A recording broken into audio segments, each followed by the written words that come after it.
¿Cuánto cuesta o cuánto tiempo lleva hacer un cambio cultural dentro de una empresa ya consolidada? Depende de cuánto se crean ellos mismos ese discurso que quieren contar y cómo actúen en consecuencia. Suele haber incoherencias, ¿no? La mayoría de las veces. Yo como médico, él capaz como profe de educación física, nos damos cuenta que el home office es la gran mentira del siglo XXI porque no te desconectas nunca. Che, y con respecto a los sueldos de las empresas, ¿qué te parece? ¿Estamos bien pagos? ¿Estamos mal pagos? Qué tema. Mentira, es filoso. Es desafiante la pregunta porque en Argentina hay mucho empleo no registrado, ¿no? ¿Qué opinás de los niñatos, de los chicos estos jovencitos de 20 años que venden cursos, que andan en Lambos, que viajan por el mundo, que se muestran o que venden una vida que quizás no tienen? No conozco en profundidad el tema, pero sí observo que es muy poco frecuente que alguien en un año siendo tan chico y sin haber laburado logre andar en... Con cero formación, aparte. Sí. Con 100K. Buenas tardes, querida comunidad. Estamos de nuevo en otro capítulo de Think, Piensa y Crea. Y hoy tenemos una invitada muy especial, con mucho contacto en el mundo del emprendimiento y demás. Así que, hola Majo, ¿cómo estás? Hola chicos. ¿Cómo andás, Majo? Bienvenida. Muchas gracias por venir. Gracias a ustedes por invitarme. Bien, nerviosa. ¿Nerviosa? ¿Estás nerviosa? Estoy nerviosa.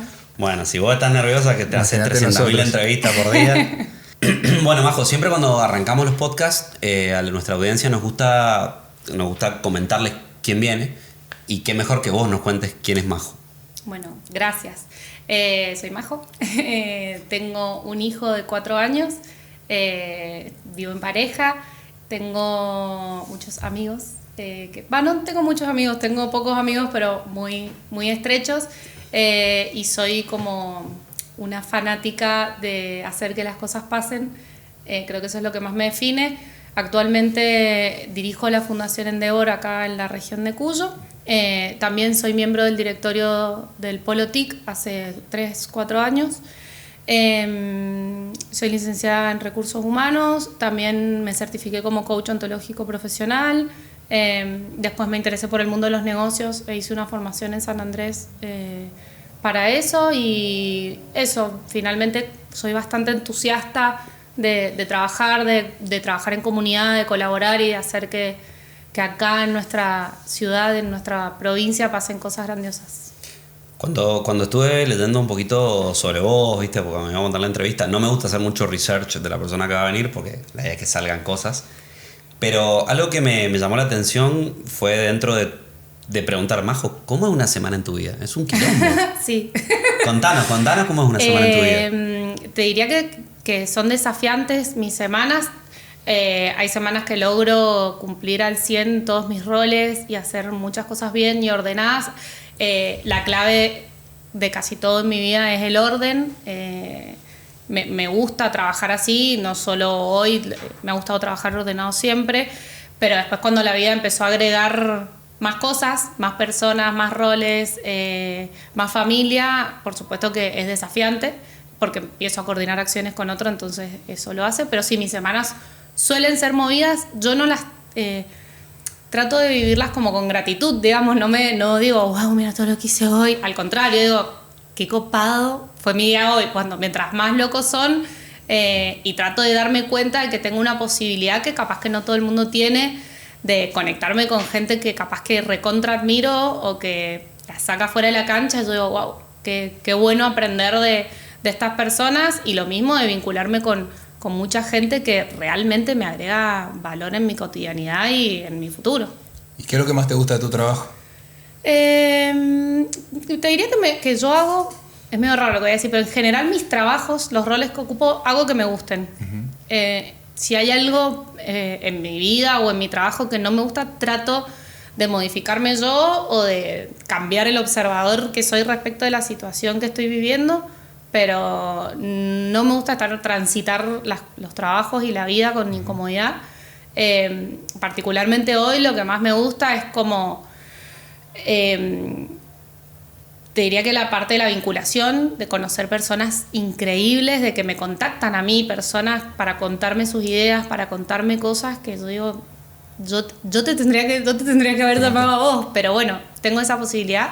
Y después que puedo participar de la agenda de cosas súper relevantes, que digamos, es un poco de expresión, ¿no? Pero en los lugares que ocupo hay mesas de gente medio influyente, entonces aprender de eso y también aportar lo que observo me gusta, me siento bien y, digamos, y voy construyendo un poco de lo que escucho de tanta gente, o bueno, soy como el espacio de muchos emprendedores, de muchos empresarios, de muchas personas que laburan. Mi formación de base de recursos humanos, tengo una consultora de recursos humanos, entonces bueno, creo que aportar desde ese lugar para construir que otro brille.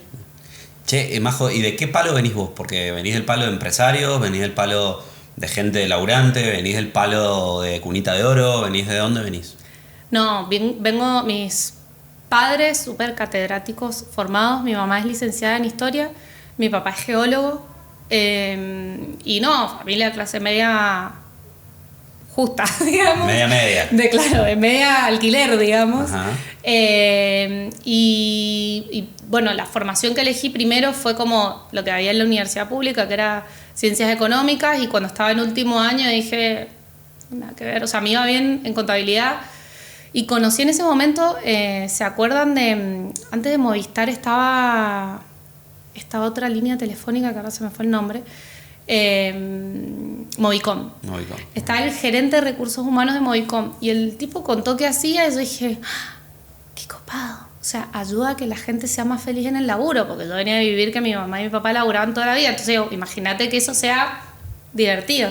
Terminé, mi primer trabajo fue liquidando sueldo, pero sí fue como eso. Y después, durante mis años de ejercicio de la profesión, digamos, trabajé en consultora, en empresa familiar, después terminé en 2 etapas en Walmart, y ahí fue como que dije, no puede ser que no haya, que siempre la culpa sea o de la empresa o del contexto, y eso me llevó a explorar y a estudiar coaching, como para entender también cómo un poco las personas se cuentan la historia que quieren, que es lo que yo te decía, y ahí aprendí realmente que, no, digamos, que somos nosotros los dueños de cambiar esos contextos. Y creo que esa profesión, haberme certificado de coach, al día de hoy me sigue dando herramientas como profesionales y personales muy locas. Actualmente tenés la consultora en recursos humanos y vos haces consultoría orientada al recurso humano, o haces otro tipo de consultoría además de esa parte. Actualmente hacemos como lo que sería transformación cultural. Trabajamos con directorios de compañías o con fundadores de compañías con los desafíos de crecimiento y transformación. Acá nosotros en nuestra región tenemos varias empresas de economía real, muchas veces familiares o tradicionales, que cuando pasan una segunda o una tercera generación o cuando empiezan a crecer tienen desafíos, digamos, en ese momento, y nosotros entramos ahí a trabajar el tipo de liderazgo, la cultura, y usamos herramientas de recursos humanos, pero mucho de coaching. O sea que dentro de las consultorías, dentro de tu consultora, trabajan más con empresas ya formadas, consolidadas y que están como transitando estas etapas de próximas generaciones o de crecimiento. O de crecimiento, exacto. Exactamente, eso es lo que hacemos. También lo que intentamos hacer siempre, por ahí las empresas nos dicen, che, quiero que los empleados hagan tal cosa. Y nosotros tenemos como digamos, la obligación de decirles, vamos a trabajar con los gerentes o los C-level, pero con ustedes también, juntos o en paralelo, pero trabajamos sí o sí con los fundadores de la compañía o el directorio. ¿Y cuánto cuesta o cuánto tiempo lleva hacer un cambio cultural dentro de una empresa ya consolidada? Depende de los tomadores de decisiones, depende de cuánto se crean ellos mismos ese discurso que quieren contar y cómo actúen en consecuencia. Suele haber incoherencias, ¿o no? La mayoría de las veces. Pero lo que vos más notas que cuesta, ¿qué es el cambio cultural o el cambio tecnológico dentro de la empresa? No, te diría que el cambio tecnológico es otro capítulo, pero el cambio cultural te diría que hasta actitudinal, en las reglas nuevas de laburo, en las flexibilidades, y después en esta cuestión de la coherencia entre el decir y el hacer. Claro. Ahí hay como siempre un match, y después hay algo de la definición del propósito que define mucho de la empresa, o sea, es como el hilo conductor de casi todas las acciones. Entonces yo creo que ahí hay algo que los colaboradores hoy eligen y deciden que antes no pasaba. Claro. Antes nuestros viejos se jubilaban 30, 35 años en la misma empresa y hoy es atípico. Hoy es una construcción en equipo una empresa. Y vos notás, yo lo que noto en las empresas, y el otro día vino el dueño de Blanco y Negro a charlar con nosotros un rato, y Numeral fan de Roberto. Y nos estuvo contando justamente esto de las generaciones, ¿no? De cómo la primera lo arma, la segunda lo mantiene pero tiene una probabilidad de fundirlo, la tercera la probabilidad es muy alta de fundirlo, la cuarta en general se funde. Entonces, dentro del paradigma de cambios, y vos como recurso humano, que medio que haces el papel de abogado del diablo, pues tenés que estar bien con el dueño y bien con los empleados, ¿no? Por suerte ahora soy consultora. Cuando estás inside, sí, tenés que... Sos la abogado del diablo, sos Keanu Reeves ahí charlando, sí.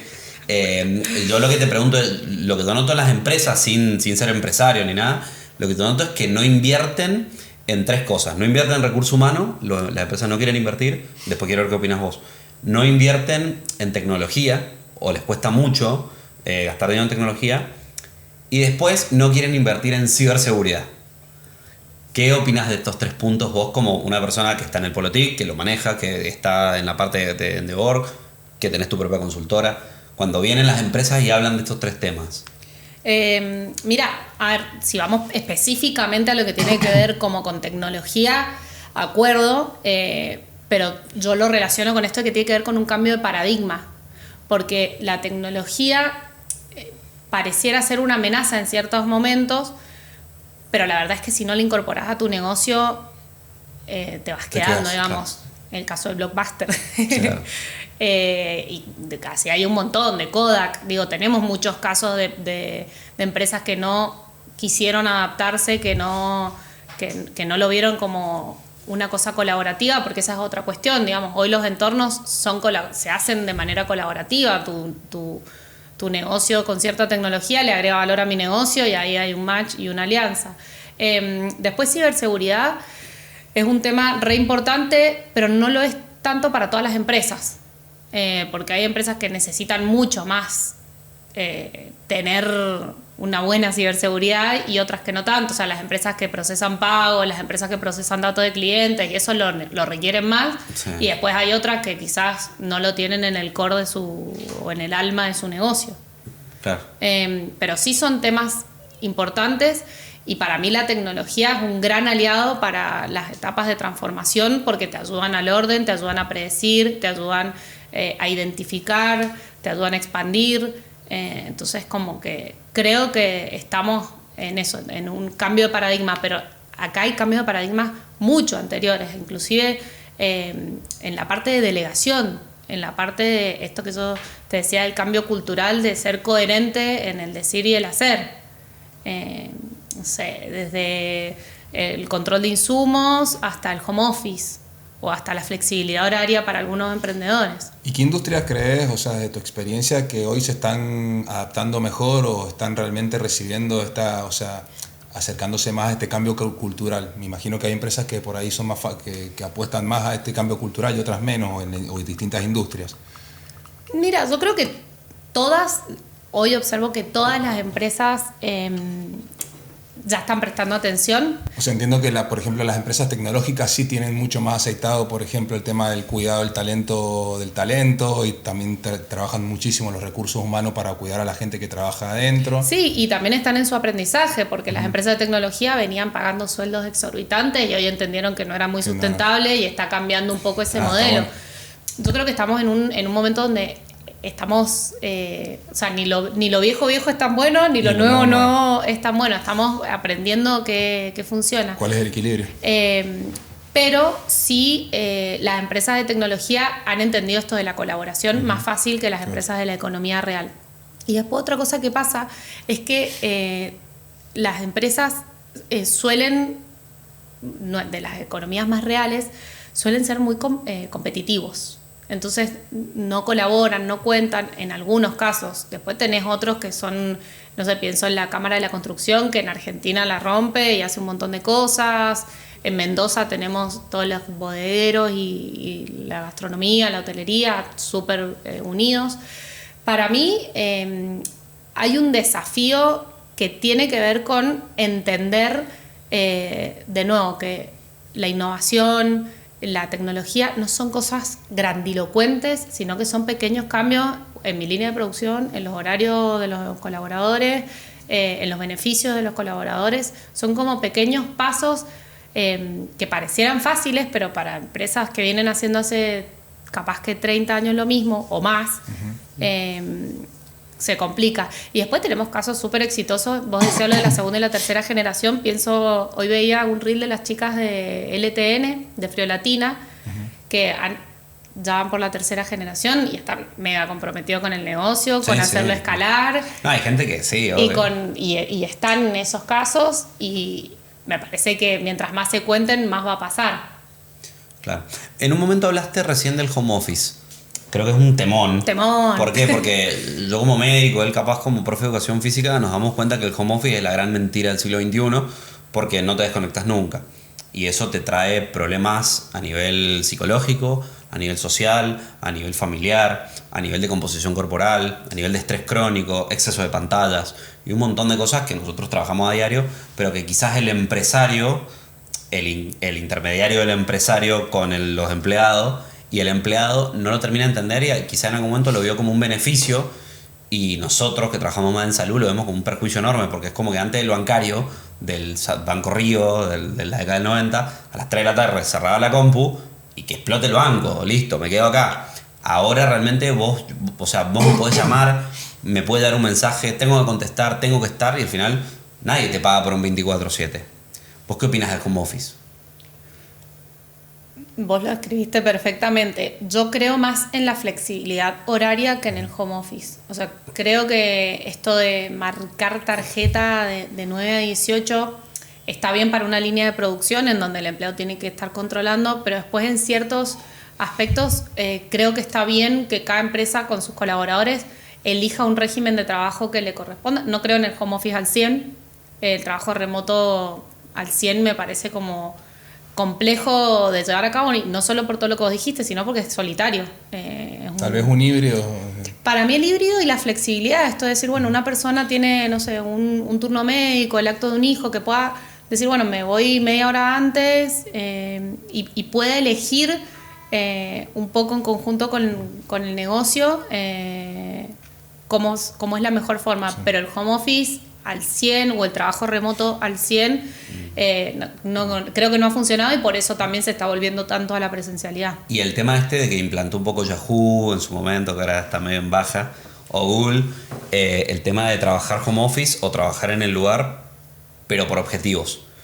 ¿Qué te parece eso, el trabajo por objetivos? Me encanta el trabajo por objetivos. Creo que no es fácil establecer objetivos. ¿Quién los pone? Claro. Y después medir los objetivos. Y después tomar acciones en base a la medición de esos objetivos. No es tan fácil.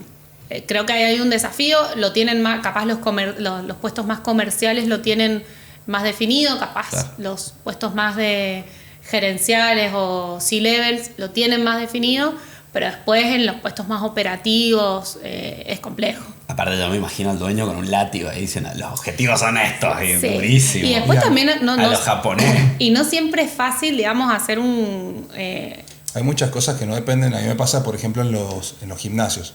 La parte comercial, como decís vos, es como más fácil, pero al mismo tiempo también es difícil, porque muchas cosas no dependen muchas veces de las personas vendiendo, sino depende de una cuestión contextual, para bien o para mal. Muchas veces calculás y de repente, no sé, un mes atípico y sobrepasaron las ventas por encima y tuviste que comisionaste, gracias a Dios, un montón, pero muchas veces es muy difícil calcular ciertas cuestiones. Pero sí nos ha pasado que en nuestro proceso estamos buscando generar incentivos por rendimiento en ciertos puestos que es muy difícil de cuantificarlos, porque no son tan cuantificables, tal vez son más cualificables. Claro. No sé si eso a través de encuestas o otro tipo de acciones se pueden llegar a poner ese tipo de objetivos, pero bueno, entiendo que es un poco más complejo que la parte comercial, por ejemplo. Sí, para mí hay algo cualitativo que es como que te ayuda a construir la cultura de tu compañía, que está en los puestos comerciales y que está en todo, digamos, que tiene que ver usualmente con los fundadores, sí. Que lo establecen desde su hacer y desde su ser, digamos. Vos entras a algunas empresas y decís, se nota que la cultura es tal. hay muchos ejemplos acá en nuestra región que vos decís, este trabajó, o te digo un apellido y vos decís, ya sé cómo es la empresa. Eso es lo cualitativo, digamos, que a veces está buenísimo y hay que mantenerlo, y a veces hay que parar la pelota y decir, bueno, de acá esto vamos a mantener y esto no. Y quien ingrese tiene que entender esa parte cualitativa. Y después está la cuantitativa, que es lo que decís vos, que son las cosas que se pueden medir y obtener, digamos, de los resultados.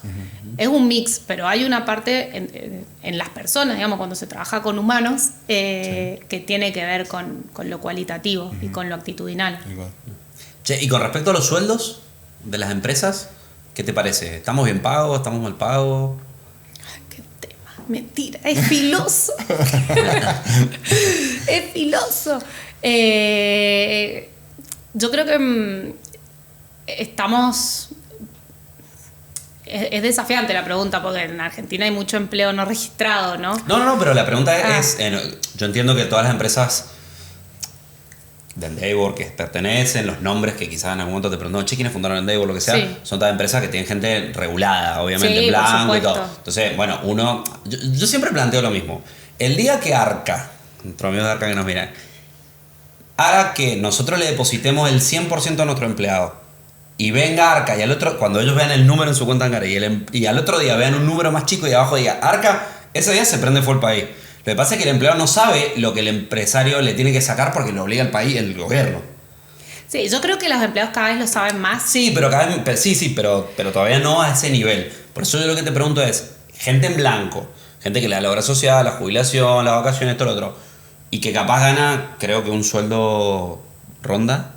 Depende el rubro. Nosotros tenemos un montón de convenios colectivos de trabajo y hay convenios... Pero, por ejemplo, vamos a exagerar, de $500 a $5.000. A $5.000, más Ponele, o menos. ¿una cosa estoy bien? Sí. Bien, yo ni idea, por eso pregunto. Sí. Mi pregunta es, el que gana 500, claramente no le va a alcanzar para lo que tiene, como tiene que vivir cuando es la canasta básica. O el que gana 5.000 dice, che, por mi mismo laburo en otro lugar me pagarían más, o en otro menos. Mi pregunta es, en ese equilibrio, ¿cómo ves vos el tema de los sueldos? Particularmente las empresas que son parte del ecosistema Endeavor en general están bien pagadas porque son empresas de innovación, tecnología.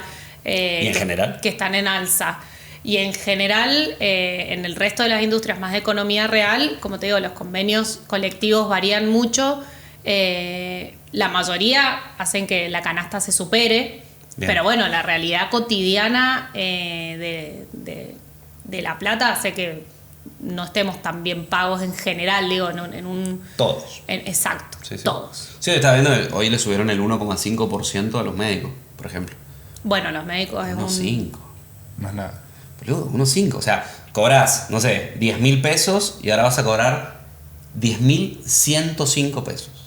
Sí. 100 pesos. ¿Vos cuándo fue la última vez que viste un billete de 100 pesos? No. O sea, digo, lo que quiero es más, se lo das a alguien que te está comiendo el auto y te lo tira, te dice, tomá, flaco. O sea, es real que esto es, no hablo solo en las empresas de Endeavor, hablo abarcativamente. Sí, el dólar se quedó estático, si te pones a pensar, 1.200, 1.300, tenemos el mismo dólar que en la época de Massa, pero, o sea, ganamos más en dólares, se podría decir, pero es real que sigue como estando todos en una situación mal paga. Sí. Es lo que se queja a toda la gente. Y después nos ha pasado también que muchas empresas de tecnología que venían a la Argentina porque era súper competitiva para contratar mano de obra calificada, está dejando de ser un mercado atractivo para emplear sí, pobre es caro. Esa mano de obra. Sí. El otro día estaba viendo que con un índice relación a sueldos-precios somos el segundo país más caro del mundo después de Suiza. Mira. En relación a sueldos. Claro. O sea, si salís a la calle y te tomas un café por $5. Sí, obvio, sí. Hoy estaba viendo un blog de Mónaco, $5 un café. Claro. Lo mismo que acá. Bueno, y eso está pasando no solo en la industria de la tecnología, sino fijamos en hotelería, en gastronomía, en bodegas, también el consumo de turistas extranjeros ha bajado muchísimo. No tengo los números, pero sé que complejo. Bueno, hace un año y medio había brasileros, ¿te acordás? Prendiendo fuego billete en el obelisco de 1.000 pesos, como esta no es nada. Y ahora ya directamente nosotros vamos a Brasil. Sí, está barato. O sea, Chile, Brasil, Paraguay, Ecuador, todo está barato. Sin ir más lejos, Nueva York, tengo que hacer un viaje ahora en septiembre. Estaba viendo precios, ¿viste? Para más o menos ir a comer algo rico, ¿eh? Es salir a comer por Mendoza. Y nos empieza a pasar eso, que viajas al exterior y creyendo que te vas a gastar un montón de plata y al final Mendoza o Argentina, Mendoza particularmente también Mendoza está más caro. Es muy caro, sí. Y vas afuera y decís, wow, con la misma plata que como 4 días. Sí, totalmente. Pero el tema sueldo es algo que yo hablo mucho con gente, estás todo el tiempo charlando con personas, conectado y todo el mundo se queja de lo mismo, en el rubro que sea. Ya hasta, viste, los que hacen software, hasta ellos están ganando un poco en relación a lo que ganaban antes, que eran sueldos enormes, los contrataba una empresa de Estados Unidos, les pagaba, acá los sacaban en USDT, en una cueva y ahora dicen, che, pero no me alcanza. Sí, y también digamos que empezaban a tener características súper sofisticadas, ¿viste? No quiero que el perfume de la oficina huela a tal cosa o tener el café que quiero. ¿Pasaba un poco eso? Sí, pasaba un montón eso. Tenés estrellas ahí, como, sí, Ricky Martin. Sí. Más Ricky, me gusta Ricky Martin, mira la cara que puso. No, pero sí, ahí había muchos casos de lugares de estos que vos decías, pará. Y lo bueno, digamos, lo bueno y lo malo, ¿no? De que hayan aparecido ahora las herramientas de inteligencia artificial y todo, es que también empieza a democratizar un poco lo que pasaba hasta con los programadores y con todos estos perfiles de desarrolladores, claro. Que los que se convertían en estrellas, porque después hay otros que espectaculares y que hasta han fundado sus propias compañías desde la nada. Pero bueno, para mí siempre que se pueda, qué palabra recontra bastardeada, pero democratizar el acceso a ciertas cosas, a cierta información, a ciertos puestos de trabajo, está bueno. Y el caso de las empresas de tecnología no deja de ser un caso. Bien. Majo, vos trabajás con la consultora, tendés a, como decías, a trabajar por ahí con empresas más trabajadas, pero entiendo que, por ejemplo, en Endeavor tendés a estar con mayor cercanía con fundadores o con personas que recién inician. ¿Qué te desafía más? No, las más trabajadas. Las más trabajadas. Sí, porque encima para mí una característica clave de la mayoría de los emprendedores que he conocido es esa versatilidad y adaptabilidad para el cambio, porque entienden que si no funciona por acá, va por allá y no le temen a ¿Te desafía explorar. más y te divierte más? Me desafían más las empresas. ¿Y te divierte más también o qué es lo que te gusta más? ¿Con qué tipo de perfiles te gusta trabajar más? Con ambos, dos porque me parecen las dos caras de la moneda que unidas, de hecho me encanta unir lo tradicional con lo nuevo, porque ahí ves cómo decir, con esta mini cosa, cómo le agrega valor a tu negocio y vos con tu inversión, cómo le cambias la vida a un emprendedor y generás un montón de fuentes de empleo. Tremendo. Hablando de Endeavor, si no podés, está bien, pero digo, ¿quiénes son las personas que lo fundaron? ¿Quiénes son los que manejan el bacalao ahí? La fundadora de Endeavor sigue siendo al día de hoy nuestra presidenta en Endeavor Global, es Linda Rottenberg, y Endeavor nace en Argentina, en la época, en plena crisis, no me acuerdo si fue en el 98, hace más de 26 años que estamos activos. Viene un viaje de negocios, se toma un taxi, y hablando con el taxista le cuenta que lo habían desvinculado, no me acuerdo bien la historia, y el tipo le dice, bueno, con la plata que tenía compré la matrícula del taxi. Entonces Linda le dice, pero ¿cómo no hiciste algo más y ayudabas a otros en tu misma situación? Y ahí lo llama Eduardo Elstein, que es otro de nuestros fundadores, que es el CEO de Yao Yao, de IRSA, también tiene fondos de inversión, y bueno, ahí deciden fundar Endeavor, naciendo en Argentina y escalando rápidamente en un montón de mercados. El modelo funcionó, es un modelo que se basa en 3 patas: la inspiración, la capacitación y las conexiones de valor o el networking. Y la verdad es que hoy en Argentina particularmente es como el lugar donde han pasado los unicornios. Claro. ¿Y a Cuyo cómo llegó toda esta red que se formó puntualmente para Cuyo? En Cuyo estamos desde el 2016. El primer director que hubo, Juli Benzadón, formó, digamos, un directorio en conjunto con algunos empresarios que querían traer esto a la región, les parecía que hacía falta. Primero venían estos eventos inspiracionales que hacemos, que eran más tipo catedráticos, digamos, venía la gente muy formal. Y en su momento los primeros fundadores estaba Pablo Aquistapache, de acá de Cuyo, que fundó Eventios y después la vendió a Eventbrite. Después estuvo en esa misma mesa el Leo Andreu, Pablo Puerino, varios empresarios de acá de la red. Después también estuvo Julián Groyman como presidente de la fundación acá en Mendoza. Bueno, después pasó Luis, que estuvo acá. Zamonini. Sí. Con él compartí 4 años de super directorio. Peala. Sí, súper peala, súper peala. Lo quiero un montón. Y actualmente está Sofía Pescarmona, que es la primera vez en la Argentina que tenemos una presidenta de directorio mujer. ¿Que es la hija de Pescarmona? Es la hija. Es la hija de Pescarmona. La que armó Planta 1. Es la que armó Planta 1, Sonda, Lagarde. Sí, toda la parte mercantil andina, sí. Andina RT. Tiene es una intraemprendedora dentro de su familia. Uh-huh. ¿Y qué opinión formada tenés respecto a los emprendedores de Cuyo? ¿En qué aspecto? En todo, general. En capacidades, en capacidad de innovación. Y para mí son lo más. Yo soy re pro región. Y la verdad es que también lo observo cuando voy a otras regiones.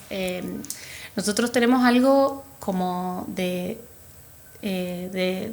placer de vivir acá, de querer que todos conozcan nuestra región, orgullosos de ser de donde somos, y después tenemos talento, calidad de vida, geográficamente, tenemos muchas cosas buenas, tenemos ciudad, tenemos... Mendoza es una bomba. Entonces yo creo que eso nos juega a favor porque todos los emprendedores pequeños, medianos y gigantes son abanderados de Mendoza, entonces eso hace que la mayoría de los emprendedores vibren en esa misma sintonía. Vos te vas a Silicon Valley, pero en algún momento querés volver a Mendoza. Y el lado B de esa moneda, Denis te preguntó el lado A, yo te voy a preguntar el B. Claro, siempre. El B... ¿Qué pensás de política? No. El lado B de eso es... los abanderados de Cuyo, todo muy bonito, etcétera, pero en el transcurso de tu tiempo de trabajar en el Polotic, en Davor, estimo que se te han acercado un montón de emprendedores. ¿Hay mucho chanta en Mendoza emprendiendo?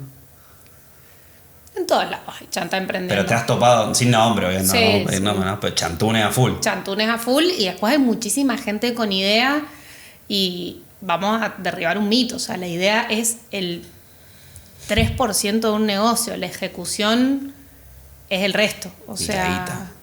Y la guita y la ejecución. Porque la primera parte para llevar en marcha una idea tiene mucho que ver con la nafta personal o en sociedad, digamos, depende con quién emprendas, pero tiene mucho que ver con eso, con ser consecuente, con ser activo a la hora de llevar en marcha las ideas, porque ideas hay un montón. Claro. ¿Cuáles son los errores más comunes que cometen estos fundadores cuando inician un proyecto o una idea, como decís vos? Eso, creer que tienen una idea que va a salvar el mundo, pero es la idea nomás. Después, particularmente en nuestra región, somos bastante conservadores en 2 líneas. Uno, en no compartir esas ideas, y en general... Casi una cábala, ¿no? Claro, no la compartas, nadie te roba la idea, pues nadie tiene ganas de ponerse a trabajar por tu idea. Entonces, claro, para mí en el compartir hay algo muy rico de que surgen cosas increíbles, o sea, sinergias que yo las he visto, digamos, no es que lo creo, he visto cómo pasa cuando una persona comparte una idea con otra, puede surgir un negocio o puede surgir una mentoría que te cambia y te hace ahorrar equivocación y plata. Una alianza estratégica. Exacto. Sí, sí. Después... otro error que veo es como que somos un poco tímidos. Ajá. A la hora de vender nuestras ideas, a la hora o nuestros emprendimientos, y si no nos compramos primero nosotros lo que hacemos, difícilmente el entorno quiera comprarlo. Y el tercero, el cuarto, bueno, el cuarto que es genial, y es cuando se enamoran mucho de la solución que ofrecen o del problema del producto. Y no teniendo en cuenta a los clientes o a los consumidores que van a comprar, como que seguir un poco más la línea de lo que el cliente o el consumidor necesita es más clave para el éxito de un emprendimiento. Anicharse sería. O estar atento a las tendencias del mercado. Necesidades, porque si no tal vez tenés un producto que no lo quiere nadie. Tal cual, o que estás convencido y no prestás atención a las recomendaciones que un usuario o un cliente te pueda decir. Para mí eso es como clave. Enamorarse. ¿Siempre tiene la razón? No siempre, pero follow the money. Sigue el dinero. Claro. Buena frase. Esa frase sabe quién es, pues es muy buena. No. Sí, yo tampoco sé quién es. De Warren Buffett me parece que es. Pero define bastante o sea, yo creo que hay que emprender con propósito siempre de una manera colaborativa, pero bueno, al final de cuentas, quien paga por lo que yo hago es un poco el que me va a ir marcando. Entonces, por ahí yo veo emprendimientos o emprendedores que quieren traer una solución grandilocuente a problemas simples y es mejor prestar atención al problema y al consumidor o cliente. Aparte hay una realidad, el tubo conector o el vortex entre emprendedor y empresario, sacando la escalabilidad y la complejidad, es la guita. O sea, nadie va a seguir poniendo tiempo de su vida, que es que se acaba, si no va a conseguir un rédito aparte. O sea, creo que con la caída del muro de Berlín, yo siempre digo lo mismo, la gente del lado del este se iba para el oeste, pero nunca alguien del oeste se iba para el este. Y eso es muy real también con el tema de la plata. Esto del follow the money es real. Nadie va a hacer nada si no es por plata. O sí, pero no es una empresa. No, yo te hablo de un emprendedor, Claro. empresa que vive su vida para crear algo. Ad honorem, hasta las ¿cómo se llaman estas empresas que haces para evadir impuestos? Evadir, perdón. Una ONG, decís vos. Sí, No. Asociaciones. Las fundaciones. Sí, Fundaciones. las fundaciones. Hasta hacer fundaciones sin fines de lucro a veces para poder eludir impuestos. O sea, siempre es para algo relacionado con el dinero. No, yo ahí no coincido. Creo que hay muchísimas personas, y las veo, digamos, y las conozco, que quieren devolverle un poco al resto de las personas un poco lo que recibieron de ayuda de alguna manera. Eso lo veo y lo creo. Han tenido algunos acá en el podcast que sin necesidad se dedican tiempo, dinero a ayudar a otros. Pero no es un negocio. Tiene que ver con algo más altruista del ser humano. Bueno, pero pueden convivir las dos. Totalmente. Querés devolver algo, pero a la vez no querés que Hacienda, el fisco te parta. Digo, podemos convivir las dos. Yo seguramente, si a un futuro me va muy bien la vida, voy a querer devolver un poco. Yo estuve en una universidad pública, siempre estoy queriendo devolver, pero en el medio no quiero que el fisco me parta al medio y ver que mi guita se diluye en cosas que no estoy de acuerdo en las que se gaste. Por eso existe países donde se tributa menos y donde hay paraísos fiscales y donde... Bueno, No sé qué te parece eso. Son opiniones. cada uno opina. O sea, entiendo tu punto, pero también he visto... te doy una fundación que nosotros tenemos en Mendoza, Fundavita. Sí. Es una fundación que nace desde algo que le pasó a la familia, no sé. Y creo que como esa hay un montón. Y no solo fundaciones, hay gente que dona tiempo y dinero solo por el hecho de, como de esto, de ver crecer a otros o de ayudar, que se separa de lo que es una empresa. Por eso yo te digo, para mí la empresa, si tu objetivo es emprender, follow the money con propósito, pero Bien. por otro lado está lo otro que para mí perfectamente existen y no necesariamente alineados a estas cosas que estás Sí, diciendo. no, porque Es un híbrido. Puede ser un híbrido.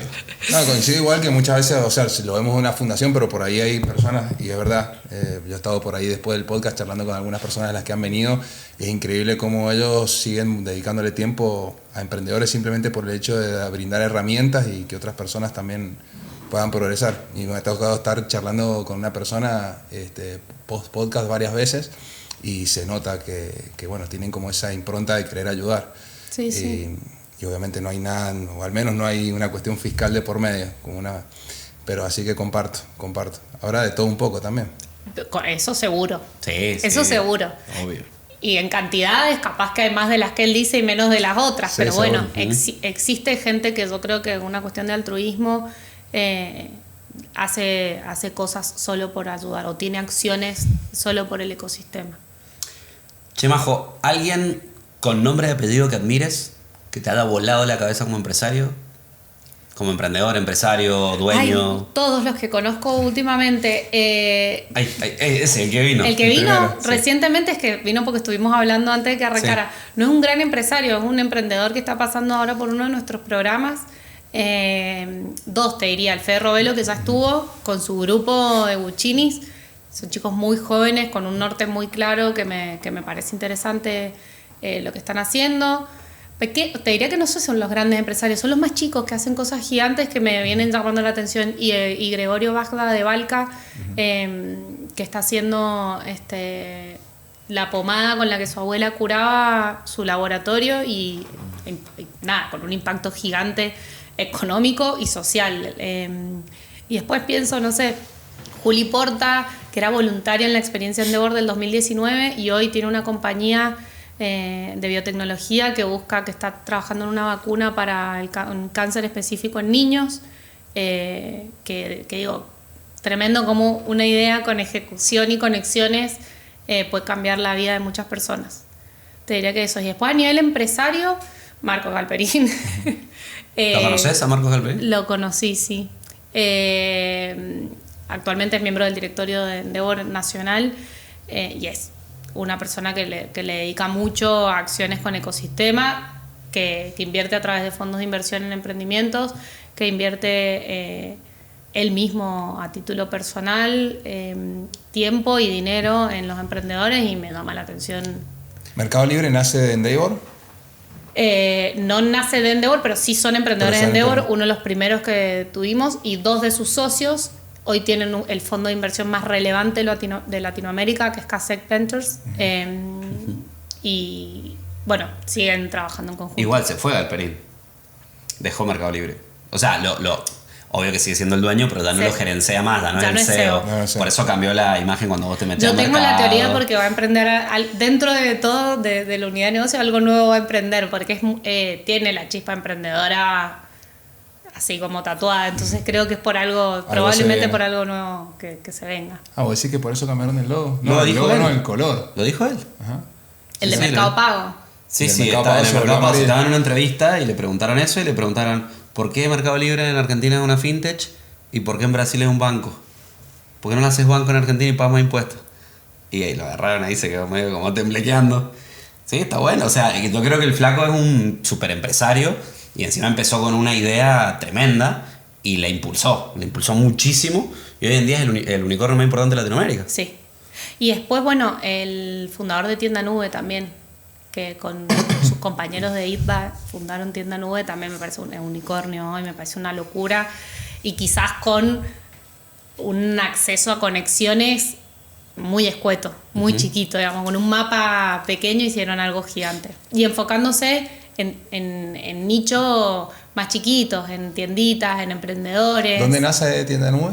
En Buenos Aires. En Buenos Aires. Sí, y los chicos, mientras estudiaban, fue como la tesis, no lo tengo bien claro, pero sé que fue dentro de la facultad que les pidieron hacer como un proyecto y lo hicieron y lo llevaron a cabo y ahí nació Tienda Nube. Como Facebook.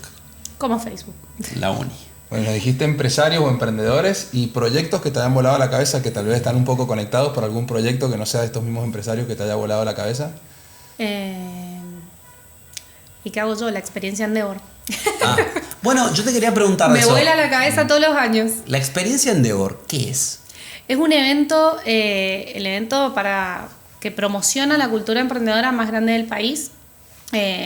Lo hacemos en diferentes ciudades. Hoy este año hicimos 7 en todo el país. El último es el que hacemos en Cuyo, en Mendoza. ¿Vos estás a cargo de organizar todos o los de Mendoza? Solo el de Cuyo. Solo el de Cuyo.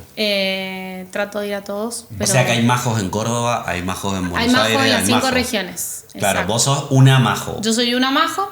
Y hay 4 más. Y hay 4 más, Bien, exactamente. bien. Y arriba están Galperín y toda esta gente. No, en la parte de operaciones, arriba está Julia de Arci, que es nuestra Bien. directora ejecutiva.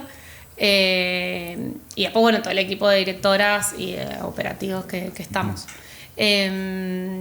Y el evento, estos 3 ejes que yo te decía, inspiración, capacitación y networking, tratamos de que atraviesen cualquier cosa que nosotros hacemos. Si es un programa, si es un apoyo específico, un evento cualquiera, y está en la experiencia, pero abierto a cualquier persona que le entusiasme conectarse con otros, ir a escuchar lo que está pasando, entender lo que se viene, saber qué es la inteligencia artificial, con qué se come, hacer lobby.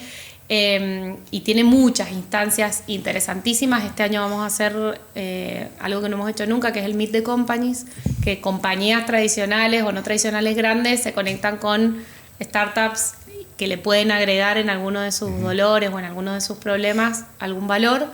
Vamos a hacer un club del pitch, donde emprendedores van a pitchar adelante de esperamos 5.000 personas, el año pasado fueron 5.000, así que esperamos que al menos se mantenga. Siempre lo hemos... 5.000. Sí. ¿Vos organizás todo ese quilombo? organizamos. ¿Cuántos han habido acá en Mendoza, en Cuyo? ¿Cuántas experiencias? ¿Cuántas experiencias? Un montón, porque la experiencia antes se hacía aunque no había oficina. ¿Y vos cuántas experiencias llevas? Desde el 2019. Ajá. El 2019 hice 2, hice en Mendoza y en San Juan. Pandemia murió todo eso, ¿no? Pandemia hicimos una virtual, Bien. que estuvo muy buena, llevamos todo formato virtual. Después en el 2021 hicimos un blend, hicimos una parte presencial y una parte virtual. Y ya en el 2022 arrancamos de nuevo con el formato de presencialidad. Pero para que se den una idea, cuando en el 2019 que hice la primera, fueron 790 personas y el año pasado fueron 5.080 por ahí. Que lo que tiene bueno el evento es que no hace falta que estés todo el día en todo el evento. Puedes ir capaz a la parte de conexiones con empresas o ir a escuchar una mentoría o una masterclass y no otra cosa. Es como que está bastante bueno eso de que puedas ir combinando lo que quieras aprender. ¿Y cuántas proyectan este año? Yo espero que más. 10.000. Con 5.000 estoy bien. Me encanta. Con 5.000 estoy bien porque, bueno, la estructura tampoco es gigante, Sí. pero ojalá que vayan más. Todos los años nos hemos sorprendido de la convocatoria, todos los años hacemos algo como que nos inspire a hacer algo más grande, pero bueno, estamos contentos con lo que se va logrando y eso es un proyecto que a mí, o sea, es raro, anteriormente duraba 2 años en los lugares, para mí esto de aprender todo el tiempo y de desafíos cada vez más grandes me parece como espectacular que algo así pase en Mendoza. ¿Cómo llegaste? ¿Cómo llegué a Endeavor? Ajá. Bueno, en el hotel, yo era gerente de un hotel, estaban muchos los del SEM, del Consejo de Empresarios Mendocinos, y una amiga mía, que estaba casada en ese momento era presidenta del SEM, le dice, mira, esta es tu búsqueda. Le digo, no, estoy re bien, estoy re cómoda, trabajando full life, encerrada en el hotel. Me dice, no, presentate igual.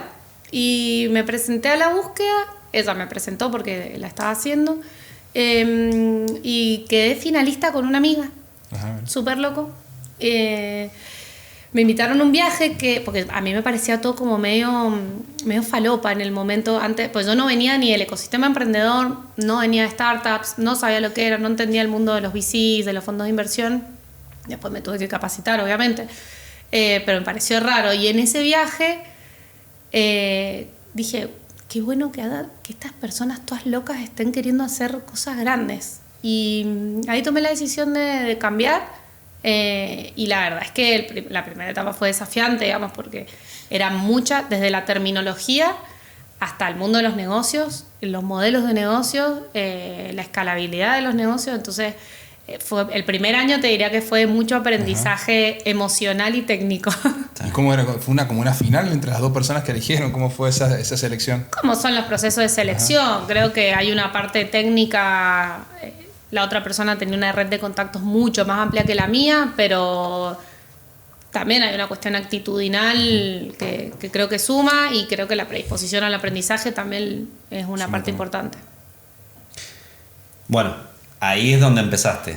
¿Y cómo te ves en la escalabilidad de Endeavor? ¿Vos crees que podés seguir subiendo? ¿O querés? ¿O querés, claro? ¿O hay espacio para que subas? Eso te iba a responder, me encantaría, pero la fundación tiene una estructura súper chica, en el mundo en general, en Argentina en particular, con lo cual puedo seguir creciendo a lo ancho en conocimientos, pero en jerarquía o en posiciones o en roles no mucho, porque los roles que hay son los que hay, digamos, están establecidos. Y se tiene que morir alguien. No, es que el puesto que le sigue, digamos, por arriba es Julia de Arci, que es una tora, después googleela, y hace un trabajo increíble, hace más de 10 años dirigiendo la fundación, y si ven los números de impacto, es una gran líder. Entonces, y creo que todas nos sentimos cómodas en los roles que estamos, pues si bien no puedes crecer a ese nivel, digamos, sí el nivel de conexiones y de aprendizaje y de oportunidades es infinito. Clarísimo. Bueno, yo tengo una preguntita. Yendo al tema del ecosistema del emprendedor, del empresario. Sí. Tú la preguntita. Yo cuando miro para abajo, porque Entonces, sí, la pausa. Está en cualquier, claro, me saca el tridente. No, sí, cero Aquaman. Me falta físico y altura. A ver, como una persona que está todo el día rodeada de emprendedores y de empresarios, y también sos emprendedora, por lo que nos has contado, viendo el panorama de cambio de paradigma político y económico que hay en el país hace 2 años, con la llegada del peluca Javier Gerardo al gobierno y este cambio de paradigma con la inflación, con la estabilidad, con que antes la primera preocupación de las personas y de los empresarios era quizás la inflación, y hoy empezó a cambiar eso, hoy está en 7º puesto. Hay otras cosas que los preocupa más a los argentinos, y los argentinos algunos son empresarios y emprendedores, que no es la inflación y el tema económico. ¿Cuál crees que son los nuevos desafíos para que no se funda el empresario y el emprendedor que estaba acostumbrado al ecosistema anterior y que ahora se plantea un ecosistema totalmente diferente? Y esto no es una pregunta política, es una pregunta económica. ¿Qué crees que tiene que hacer el empresario y el emprendedor para no querer ajustar más a la inflación porque ya no hay, ya no puede especular más con los precios porque ya se quedan relativamente quietos? La competitividad de esto de la apertura de frontera, vamos a traer auto de China, auto de Chile, va a entrar ropa de todos lados. ¿Qué pasa? ¿Qué mensaje vos como directora de Endeavor, una persona que está todo el tiempo con emprendedores, vos le darías a la parte empresarial y de emprendimiento sobre este nuevo paradigma que se viene? Bueno, creo que una parte es lo que creo que no sé si lo dije antes, es que Argentina tenía unos márgenes de ganancia muy elevados para los empresarios y en el resto del mundo no era así, entonces me parece que achicar esos márgenes es una forma. Después creo que también hay que evaluar todo lo que tiene que ver con la carga impositiva que tienen quienes emplean en blanco y hacen las cosas de manera registrada, que es elevadísima. Creo que algunas reglas del juego van a ir cambiando. Después, por otro lado, mantenerse conectados con los que van haciendo bien las cosas, aprender de los que entendieron más rápido cómo viene el mercado para copiar las buenas prácticas. Está bien, hay grupos de empresarios que están muy buenos, no sé si han tenido acá alguna vez alguien del grupo Vistage, hacen muy bien estos grupos de autoayuda empresaria. Y me parece que todo eso aplicado en simultáneo es clave al menos de supervivencia. Después hay una parte que el mercado, que es lo lindo que va a pasar, que el mercado, o sea, vamos a tener la opción de elegir qué consumir, a cuánto pagarlo, dónde comprarlo. Nosotros venimos de época donde no podíamos decidir todas esas cosas y me parece que eso al menos está bueno que empiece a pasar. Bueno, eso también es un desafío para las empresas locales porque te obliga también a volverte más competitivo. Eso por un lado, y después por otro lado a ser más estratégico en la comunicación de mi marca. Nosotros tenemos empresas acá, de nuevo, espectaculares, de calidad espectacular, y que mientras mejor hacen las cosas, yo prefiero consumir lo que hace esta persona que sé que le da laburo a mis amigos, ¿no? Entonces, entender cómo ese círculo virtuoso debe empezar a pasar. Sí, aparte también había que era como cazar en el zoológico para algunos, ¿no? Total. Mira, el otro día escuché el podcast más importante de economía de la Argentina, se llama FMI Podcast, y lo hace un flaco que se llama Leandro Sicarelli, que es pincha rata, así que le mando un beso si alguna no me escucha. Y yo escucho mucho economía, me gusta escuchar cosas que no tienen nada que ver con mi profesión, y el flaco el otro día decía, no, es que en Argentina pasaban cosas locas. Vos vendías papa y de pronto tenías 10 casas y 5 Audis. Y eso en Estados Unidos lo tiene un loco que puso un satélite en órbita, no un chabón que vende papa. ¿Por qué? Porque a la papa le querían sacar el 2000% al año, ¿entendés?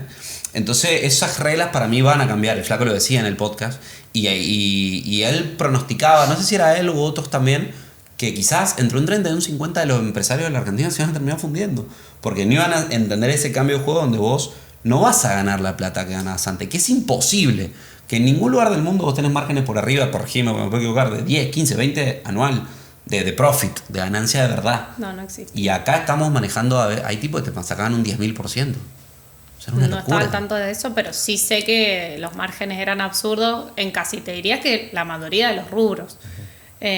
Por lo cual me parece lo que estás diciendo como bastante acertado de entender todos que se sale, de nuevo, no solo ganando menos, sino siendo más agradable con la gente que trabaja con vos, atendiendo un poco a tus consumidores y clientes. Es todo una red para favorecer la producción, la industria, el comercio de tu región, que empieza por esto, por los que venden acá cerca de tu casa. Perfecto. Sí, te lo pregunto. Dale. ¿Qué opinás de los niñatos, de los chicos estos jovencitos de 20 años que venden cursos, que andan en Lambos, que viajan por el mundo, que se muestran o que venden una vida que quizás no tienen y que son los masivos, los flacos estos que te venden cosas por internet? No sé si scrolleas un poco en redes, estos personajes que están por todos lados. Si no te llegó porque no tenés Instagram, olvidate. Claro, es imposible, claro, que no te ha llegado. Pero ¿qué opinas de estos chicos que a nuestros chicos, o sea, chicos de 14, 16, 20, 22, que van a ser o nuestro futuro empleado o los futuros CEO de empresas o fundadores o emprendedores o lo que sea? Esto de que hay una corriente de facilismo, de que de un año para otro empezás a producir un montón de plata y al final termina siendo una estafa medio piramidal o multinivel o un Ponzi gigantesco de mentiras. No sé si estás relacionado un poco con eso. Que creo que es la otra cara de capaz los grosos viejos que hicieron todos estos pibes que quieren ganar todo en un minuto. Sí. Bueno, opino un poco lo que vos acabas de decir. No conozco en profundidad el tema, pero sí observo que es muy poco frecuente que alguien en un año, siendo tan chico y sin haber laburado, logre andar en... Con cero formación, aparte. Sí. Con 100K. Exacto, y eso que se pone en 100K, no sé, es raro. Sí, 100K mensual de profe. Vos decís 100K, chabón. Sí. Y después, por otro lado, me parece, de nuevo, vuelvo a esto de estamos aprendiendo. Ni ser millonario en 6 meses, ni una vida de sacrificio y con malestar de trabajo. Me parece que hay un medio y que tiene que ver con entender la responsabilidad, ser consecuente y todo eso probablemente sea la clave al menos de un negocio saludable. No sé si del éxito, porque ahí entramos en algo más filosófico, pero sí de hacer algo saludable y que tenga impacto en la comunidad, pequeña o grande. ¿Cómo ves a la Majo en 5 años? ¿O dónde la ves? Me veo estoy armando una academia de liderazgo online. Me veo ya con eso en marcha porque me ha llevado más tiempo del que creería.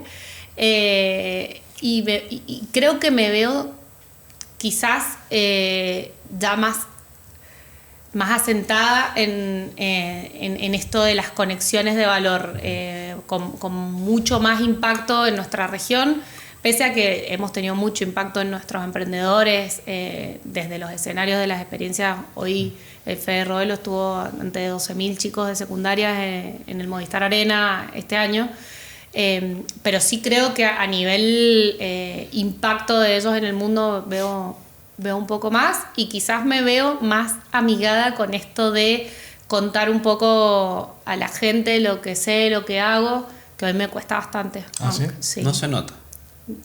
Sí. Estuviste muy bien. Pero sí, me veo bien, me veo viajando, me veo emprendiendo. O sea, yo tomo el emprendedorismo no solamente como fundar una compañía, sino como una actitud. O sea, uno es emprendedor cuando se levanta con un desafío y lo percibe como decir, no, hay nieve, no voy a trabajar, o decir, voy a nieve, como para llegar puntual al trabajo y hacer algo grosso. Digo, para mí emprender tiene que ver con algo más de actitud cotidiana con la vida, seas independiente o estés dentro de una compañía. Entonces me veo como con esa actitud emprendedora en lo que haga. Y sí, te diría que en 5 años, teniendo ese negocio que me da mucha alegría, que les cuento que estamos armando esa academia, porque tendríamos más escala en líderes y fundadores y C-levels, y eso generaría impacto en más empresas. Sos pro colaboración, así que me imagino que no lo estás armando sola. Por supuesto que no. Lo estoy armando en equipo. Con los equipos te diría que trabajo con las mismas personas hace 10 años. Voy armando los mismos equipos y los voy diversificando en los lugares en los que se me ocurren ideas o en los que estoy. Y después, por supuesto, hay otros diferentes que he conocido, como en el Polo TIC, que tuve un equipo hace 2 años y ahora estamos con uno nuevo en el directorio y está buenísimo. Pero sí, me veo en 5 años con esto, como reconociendo más lo que va pasando y mi lugar en eso que va pasando.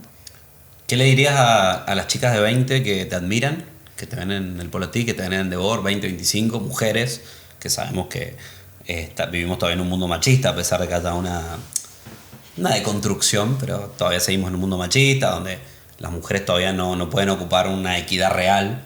A estas chicas que están asustadas con el tema laboral, el tema de emprender, el tema etcétera, vos como una emprendedora y mujer, ¿qué les decís a esas chicas jóvenes?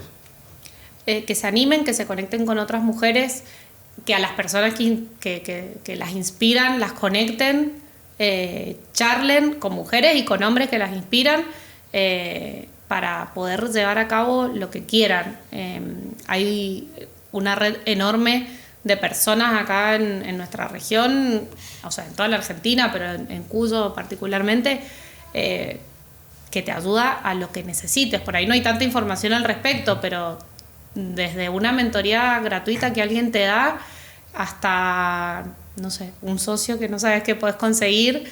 Entonces, para mí que perder el miedo, a mí me costó mucho entender el valor de conectar con otros que piensen distinto, con otros que hagan cosas que no tienen nada que ver con lo que vos te imaginás, animarte a mostrar tus vulnerabilidades, porque todos las tenemos. Entonces, para mí, para las mujeres, que es un poquito más difícil, yo tengo la teoría que sí, habrá quien te diga que no, pero yo creo que sí, hay, si no los directorios, las CEOs en el mundo, creo que hay un 20 y pico, 30% de CEOs mujeres, nada, y es un número altísimo versus lo que había antes. Entonces creo que hay que animarse a más, a mostrarse más, a conectar con otras y a hablar de negocios, de proyectos, sin sentir que alguien te va a juzgar. Y también nos diría que nos juzguemos menos y nos animemos a más. Sí, a veces la peor enemiga de una mujer es otra mujer, ¿no? Sí. Sí. Pero también, o sea, te diría que eso más en las cuestiones más de superficie.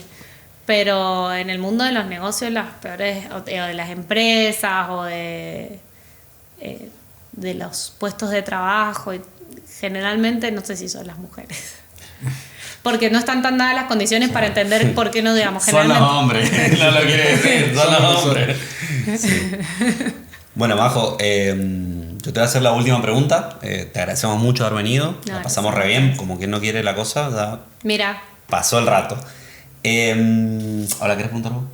Es lo mismo, pero bueno, nos gusta al finalizar el podcast poder que el invitado, conociendo un poco la experiencia y demás, pueda proponer a alguna persona que creas vos en este caso, que pueda aportar valor a una próxima conversación y que pueda aportar valor sobre todo a la comunidad. bueno, los dos que nombré recién, Gregorio Bagda de Valca, y la Juli Porta de Spear Bio. Me encantó. Bueno, Dos jóvenes. Spear Bio, Martín Guerrero. Sí. Es amigo mío, sí. Ah, bueno, el socio de la Juli. Sí, los tengo detrás de los dos porque me mata el Martín, si no, sentaditos ahí los dos. Sentaditos los dos, sí, esos dos. Bueno, muchísimas gracias, Majo. Gracias a ustedes y felicitaciones por lo que están haciendo, por divulgar cosas que la verdad es que yo antes de que me escribiera Denis lo seguía un montón, y la verdad que es muy interesante divulgar que acá pasan cosas copadísimas. Gracias. Muchas gracias. Gracias a ustedes. Nos vemos, querida comunidad. Un abrazo. Chau, chau.